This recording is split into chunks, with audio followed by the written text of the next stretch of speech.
ബിരിയാണിയും പൊതിച്ചോറും മാത്രം വിറ്റ് മാസം 1 ലക്ഷം രൂപ ലാഭം മാത്രം ഉണ്ടാക്കാൻ പറ്റുമെന്ന് പറഞ്ഞാൽ നിങ്ങൾ വിശ്വസിക്കുന്നു? നമുക്കൊന്ന് നോക്കിയാലോ. Medical college, bus stand, railway station, ജില്ലാ ആശുപത്രി, സിവിൽ സ്റ്റേഷൻ എന്നിവയെ കേന്ദ്രീകരിച്ച് ചെറിയൊരു ഔട്ട്ലെറ്റ് ആയിട്ട് സ്റ്റാർട്ട് ചെയ്യുക.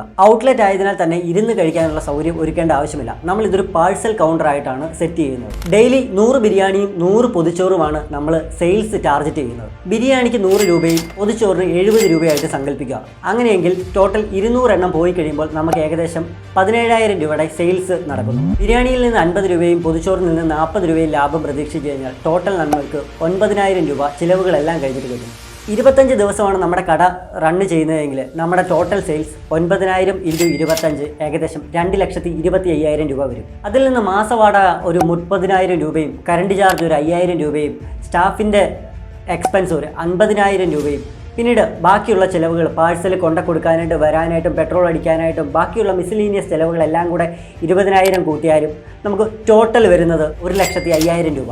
റോ മെറ്റീരിയലിന് ശേഷമുള്ള ചിലവാണത്. പ്രോഫിറ്റ് നമ്മൾ കാൽക്കുലേറ്റ് ചെയ്താൽ 2,25,000 രൂപയുടെ സെയിൽസിൽ നിന്ന് 1,05,000 രൂപ കുറച്ച് കഴിഞ്ഞാൽ ഏകദേശം 1,20,000 രൂപ നമുക്ക് നെറ്റ് പ്രോഫിറ്റ് വരും. കട പ്രൈം ലൊക്കേഷൻ ആണെങ്കിൽ ക്ലിക്ക് ആകാനായിട്ട് അധിക സമയത്തിൻ്റെ ആവശ്യമില്ല. 3 പേരെയെങ്കിലും ലേബേഴ്സായിട്ട് വെക്കുക. ഒരു സ്കിൽഡ് ലേബറും 2 അൺസ്കിൽഡ് ലേബറിനെ വെക്കുക. സ്ത്രീകളെ വെക്കുന്നതായിരിക്കും നല്ലത്. അധിക മാർക്കറ്റിങ്ങിൻ്റെ ഒന്നും ആവശ്യമില്ലാതെ എല്ലാം കഴിച്ചിട്ടും മാസം 1 ലക്ഷം രൂപ ഷുവറായിട്ട് നമുക്ക് ലാഭം ഉണ്ടാക്കാൻ സാധിക്കും. പാഴ്സലുകൾ നിങ്ങൾ അതാത് ഓഫീസുകളിലും കടകളിലും എല്ലാം എത്തിച്ചു കൊടുക്കാനുള്ള സൗകര്യം കൂടെ ചെയ്തു കഴിഞ്ഞാൽ ഉറപ്പായിട്ടും ഈ ബിസിനസ് വിജയിക്കുക തന്നെ ചെയ്യും.